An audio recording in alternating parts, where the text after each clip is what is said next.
الرابعہ، اگر اس نے چوتھی دفعہ پھر اس نے شراب پی لی، کان حقا علی اللہ ان یسقیہ من طینۃ الخبال، تو پھر اللہ تعالی پر حق ہے کہ اسے طینۃ الخبال پلائے۔ قیل وما طینۃ الخبال یا رسول اللہ، سوال ہوا یا رسول اللہ طینۃ الخبال کیا ہوتا ہے؟ قال، فرمایا صدید اہل النار، جہنمیوں کے جسم سے نکلنے والا خون، پیپ اور وہ نجس پانی۔ ومن سقاہ صغیرا، اگر کسی نے کسی چھوٹے بچے کو شراب پلائی، لا یعرف حلالہ من حرامہ، جسے حلال حرام کا کوئی پتہ نہ ہو، کان حقا علی اللہ، اللہ پر حق ہے، ان یسقیہ من طینۃ الخبال، کہ اللہ تعالیٰ اس کو جہنمیوں کے جسم سے نکلنے والا خون، پیپ اور وہ نجس پانی جو زخموں سے نکلتا ہے وہ پلائے۔ اب اس روایت کے اندر ایک بات تو یہ ہے کہ ہر نشہ آور چیز حرام ہے، اس کی وضاحت تو پہلے ہو چکی ہے۔ دوسری بات یہ ہے کہ جو شراب پیے گا اور مستقل شراب کا عادی رہے گا، آخرت میں وہ شراب سے محروم رہے گا، آخرت میں شراب سے محروم رہے گا۔ ایک مطلب تو اس کا یہ ہے کہ یہ جنت میں داخل ہی نہیں ہوگا، تو پھر اس کی تھوڑی سی تعویل کرنی پڑے گی کہ اگر وہ شراب پیتا ہے اور شراب کا مستحل ہے، یعنی شراب کو حلال سمجھ کر پیتا ہے، تو ایسی صورت میں جنت میں اس کا داخلہ ہی نہیں ہوگا۔ تو جب جنت میں جائے گا نہیں تو شراب کہاں سے پی سکے گا پھر؟ دوسرا مطلب اس کا کہ آخرت میں شراب سے محروم رہے گا، یعنی جنت میں یہ داخل ہو جائے گا لیکن شراب سے یہ محروم رہے گا، کیونکہ دنیا کے اندر اللہ تعالیٰ نے منع فرما دیا تھا، اس نے اللہ کا حکم نہیں مانا تو یہ محروم رہے گا۔ جیسے ایک بندہ اپنے وارث کو، جیسے بندہ جو ہے اپنے مورث کو قتل کر دیتا ہے، یعنی جس کا اس نے وارث بننا ہے، بے صبری سے وہ سوچ رہا ہوتا ہے کہ کسی طرح یہ بندہ مر جائے تاکہ یہ میراث تقسیم ہو جائے اور مجھے حصہ ملے، اور پھر اس کی طبی موت سے پہلے یہ اس کو قتل کر دیتا ہے، تو شرعاً یہ ہے کہ یہ اس کی میراث سے یہ محروم رہے گا۔ اسی طرح شراب سے بھی یہ محروم رہے گا جس نے دنیا کے اندر شراب پی لی۔ تو دو مطلب اس کے یہ ہو گئے، لیکن یہ دوسرے مطلب پر ایک سوال رہے گا کہ ایک دفعہ ایک بندہ جب جنت میں داخل ہو جائے گا تو جنت کا نقشہ بیان کرتے ہوئے قرآن تو کہتا ہے وَلَكُمْ فِيهَا مَا تَشْتَهِي أَنفُسُكُمْ وَلَكُمْ فِيهَا مَا تَدَّعُونَ، وہاں جو تمہاری مرضی ہوگی وہ تمہیں ملے گا، جو خواہش ہوگی، جو چاہت ہوگی وہ سب کچھ ملے گا۔ تو اب ظاہر بات ہے جب یہ جنت میں چلا گیا تو پھر یہ بھی ان لوگوں میں شامل ہوا۔ تو اس کا جواب یہ ہے کہ اللہ تعالیٰ اس کی اس چاہت کو ختم کریں گے جو شراب والی چاہت ہوگی، جنت میں داخل ہونے کے باوجود اس کی شراب والی خواہش ہی نہیں ہوگی، وہ چاہت ہی نہیں ہوگی۔ ایک مطلب اس کا یہ بھی ہے کہ پہلے تو اس کو جہنم میں ڈال دیا جائے گا، سزا اس کو ملے گی، اور اس کے بعد جنت میں جب یہ داخل ہوگا اسے شراب تو ملے گی لیکن عمدہ شراب نہیں ملے گی، اور مستقل ہمیشہ کے لیے اس کو شراب نہیں ملے گی۔ روایت کا یہ دوسرا ٹکڑا جو ہے وَمَنْ شَرِبَ مُسْكِرًا بُخِسَتْ صَلَاتُهُ 40 صباحا، صباحا کا مطلب دن، یعنی 40 دنوں کی نماز اس کی قبول نہیں ہوگی، کم کر دی جائے گی۔ دوسری روایات میں ہے کہ لم تقبل لہ صلاۃ، کہ 40 دن اس کی نماز قبول نہیں ہوگی۔ اب قبولیت کے دو معنی ہے، ایک قبولی اصابت ہے اور ایک قبولی اجابت ہے۔ قبولی اصابت اس کو کہتے ہیں کہ کسی عمل کو کرتے ہوئے اس کے ظاہری ارکان اور شرائط کا پورا لحاظ رکھا جائے، جیسے نا نماز کے ظاہری ارکان ہے، رکوع، سجدہ، قرات، پورا لحاظ رکھا جائے، پابندی کی جائے۔ اس کو کہتے ہیں قبول اصابت. ایک بندہ اگر اس کو قبول اصابت ملتی ہے، یعنی وہ ظاہری نقشہ بنا لیتا ہے، ظاہراً ارکان اور شرائط کی پابندی کر لیتا ہے، تو وہ بری الذمہ ہو جاتا ہے. وہ جو اس کے ذمے ادائیگی ہے وہ ادائیگی ہو جاتی ہے، لیکن وہ ثمرہ اور ثواب سے محروم رہتا ہے. اچھا، دوسری قسم ہے قبولیت کی قبول اجابت. قبول اجابت کا مطلب کہ اس طرح بندہ عبادت کرے کہ اس کا نتیجہ بھی نکل آئے، یعنی اس کو آخرت میں بہت زیادہ ثواب اور فراغ ذمہ بھی ہو جائے اور اس پر ثواب بھی اس کو مل جائے. تو یہ جو فرمایا کہ شراب پینے کی وجہ سے 40 دن کی نماز قبول نہیں ہوگی، کیا یہ پہلی قسم مراد ہے یا دوسری قسم مراد ہے؟ بعض علماء نے فرمایا کہ اس سے قبولیت اصابت مراد ہے، یعنی بالکل نماز ہی ادا نہیں ہوگی. بعض نے کہا نہیں، اس سے قبولیت اجابت مراد ہے، مطلب یعنی شراب کی نحوست سے اس نماز پر اجر اور ثواب نہیں ملے گا، اگرچہ سر سے فرض اتر جائے گا،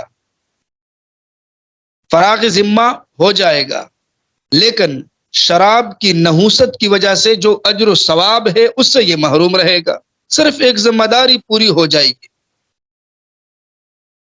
دوسری بات یہ بھی عجیب ہے کہ یہاں نماز کا ہی ذکر ہے، حالانکہ اور بھی تو بہت ساری عبادتیں ہیں، اور بھی بہت ساری عبادتیں ہیں، نماز کا ذکر کیوں ہے؟ چونکہ شراب غفلت اور لاپرواہی اور بے حیائی کا سبب ہے، اور جو بندہ غافل ہوتا ہے، لاپرواہ ہوتا ہے، بے حیا ہوتا ہے، وہ نماز کی پابندی نہیں کر سکتا. جو پاک دامن ہوتا ہے اور فکر والا ہوتا ہے وہ نماز کی پابندی کرتا ہے، چونکہ اللہ تعالیٰ قرآن میں فرماتے ان الصلاۃ تنہا عن الفحشاء والمنکر، اور اسی طرح اقیم الصلاۃ لذکری، میری یاد کے لیے نماز قائم کیجیے. حالانکہ شراب اور اس طرح کی یہ حرکتیں، ان کے بارے میں قرآن کہتا ہے وَيَصُدَّكُمْ عَنْ ذِكْرِ اللَّهِ وَعَنِ الصَّلَاةِ، یہ جوا اور یہ شراب، یہ چیزیں اللہ کے ذکر سے اور نماز سے روکنے والی چیزیں ہیں، اس لیے خصوصی طور پر نماز کا ذکر فرما دیا. ایک عجیب بات یہ بھی ہے کہ 40 کی عدد کو ذکر فرمایا، 40 کی عدد. اب یہاں دیکھیں، یہاں بھی 40 کی عدد ہے، جہاں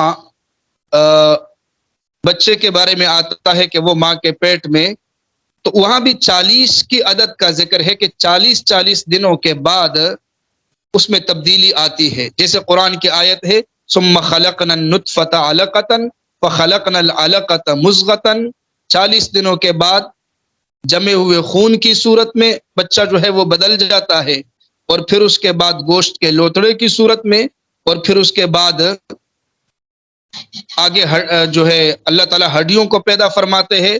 تو یہ 40 دنوں کے بعد یہ تبدیلی آتی ہے. اسی طرح حضرت موسیٰ علیہ الصلوۃ والسلام کوہ طور پر تشریف لے گئے تو 40 دن وہاں رہے، اور اسی طرح ایک حدیث میں آتا ہے نبی علیہ الصلوۃ والسلام نے فرمایا کہ جو 40 دن نماز کی پابندی کرتا ہے، تکبیر اولیٰ کی پابندی کرتا ہے، براءۃ من النار، اس کو 2 پروانے ملتے ہیں، ایک آگ سے بری ہوگا اور ایک نفاق سے بری ہوگا. وہاں بھی 40 کا عدد ہے. اور اگر ہم دیکھیں تو تبلیغی جماعت والے یہ بھی چلے کا ذکر کرتے ہیں. تو اس 40 دن کا کیا اثر ہے کہ یہ عدد اکثر استعمال ہوتا ہے؟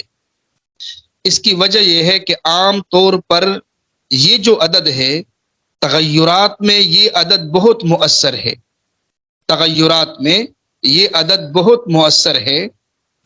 یعنی اس 40 دن کی جو عدد ہے، جو بندہ پابندی کرتا ہے، نماز پڑھتا ہے، ذکر و اذکار کرتا ہے، تلاوت کرتا ہے، تو ایسی صورت میں اللہ تعالیٰ اس کے باطن کو بدل دیتے ہیں، انقلاب آتا ہے. لیکن ایک آدمی اگر بدکاری کی طرف جاتا ہے تو اس کا باطن بدل جاتا ہے اور وہ بدکار بن جاتا ہے. پھر اس روایت میں ہے کہ اگر وہ توبہ کرتا ہے تو اللہ تعالیٰ اس کی توبہ کو قبول فرمائیں گے. لیکن اگر وہ توبہ چہارم دفعہ پھر توبہ کرتا ہے تو اللہ تعالیٰ اس کی توبہ کو قبول نہیں کریں گے۔ تو یہاں پر نبی علیہ الصلوۃ والسلام نے اس کی قبیح حرکت کی طرف اشارہ کیا کہ اگر بار بار وہ توبہ کرتا ہے، پھر وہ شراب کی طرف آتا ہے، پھر توبہ کرتا ہے، پھر شراب کی طرف آتا ہے، تو 3 دفعہ اگر وہ ایسا کر لے تو چہارم دفعہ ایسا کرنے کے بعد اس کو دوبارہ توبہ کی توفیق ہی نہیں ملے گی۔ گویا کہ یہ روایت محمول ہوگی زجر و توبیخ پر، زجر و توبیخ، ڈانٹ ڈپٹ پر محمول ہوگی، ورنہ اگر دوسری روایات کو دیکھا جائے تو یہ بات سمجھ میں آتی ہے کہ ایک بندہ اگر ایک دن میں 70 دفعہ بھی گناہ کرے اور صدق دل کے ساتھ توبہ کرے تو تب بھی ٹھیک ہے، اس کی توبہ قبول ہو جائے گی۔ اور توبہ کی قبولیت کا جو وقت ہے سکرات الموت تک ہے، کہ سورج جو ہے وہ مغرب سے طلوع ہو جائے۔ توبۃ العبد ما لم یغرغر، غرغری کی کیفیت سے پہلے پہلے توبہ قبول ہو جاتی ہے۔ تو اس روایت کے متعلق یہ باتیں تھیں۔ اس میں ایک بات اور بھی ہے، اس روایت کے آخر میں شارحین نے اس کے بارے میں کچھ لکھا تو نہیں ہے کہ جو چھوٹے بچے کو شراب پلائے، ظاہر بات ہے اگر چھوٹے بچے کی عادت نشے پہ، اگر چھوٹا بچہ جو ہے وہ نشے کا عادی ہو جائے تو ظاہر بات ہے بڑے ہو کر وہ نشائی ہوگا، نشاور چیزوں کو استعمال کرے گا۔ چھوٹے بچوں کو خصوصی طور پر نشہ آور چیزوں سے دور رکھا جائے، چونکہ چھوٹے بچے سمجھدار نہیں ہوتے، ان کو پتہ نہیں ہوتا کہ اس نشے کا نتیجہ کیا نکلے گا۔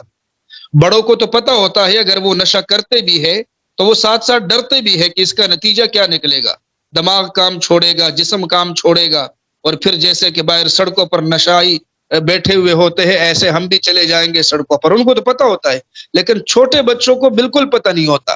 اس لیے بچوں کی تربیت کرتے ہوئے ان کے لیے خصوصی طور پر نبی علیہ السلام نے فرمایا کہ جو چھوٹے بچوں کو پلائے گا نشہ آور چیز تو اللہ تعالیٰ اس کو جہنمیوں کے زخموں سے نکلنے والا پیپ اور جو پانی وغیرہ نجس پانی نکلتا ہے اور خون وغیرہ، اللہ تعالیٰ اس شخص کو وہ پلائیں گے۔ اکثر و بیشتر یہ دیکھا گیا محلوں میں جتنے نشائی ہوتے ہیں ان کی کوشش ہوتی ہے کہ کم عمر کوئی بچہ ہو تو اس کو بھی یہ قابو کر لیتے ہیں، اپنے ساتھ بٹھا دیتے ہیں اور اس کو شروع میں یہ صرف سگریٹ وغیرہ معمولی نشہ کی طرف یہ بلاتے ہیں، اور چلتے چلتے اس بچے کا جو کی جوانی اور مستقبل اور اگلا جو زمانہ ہے وہ تباہ ہو جاتا ہے۔ تو اگر ایک آدمی خود نشہ آور چیزوں کو استعمال کرتا ہے تو کم از کم وہ متعدی نہ بنے اور لوگوں کے لیے اس فتنے کا سبب نہ بنے۔ اگر خود وہ ڈوب گیا تو دوسروں کو اپنے ساتھ ڈوبنے پر مجبور نہ کرے۔ چلیے آج انشاءاللہ اسی روایت کے مطابق جو باتیں ہو گئی یہ کافی ہے۔ اللہ تعالیٰ عمل کرنے کی توفیق عطا۔ السلام۔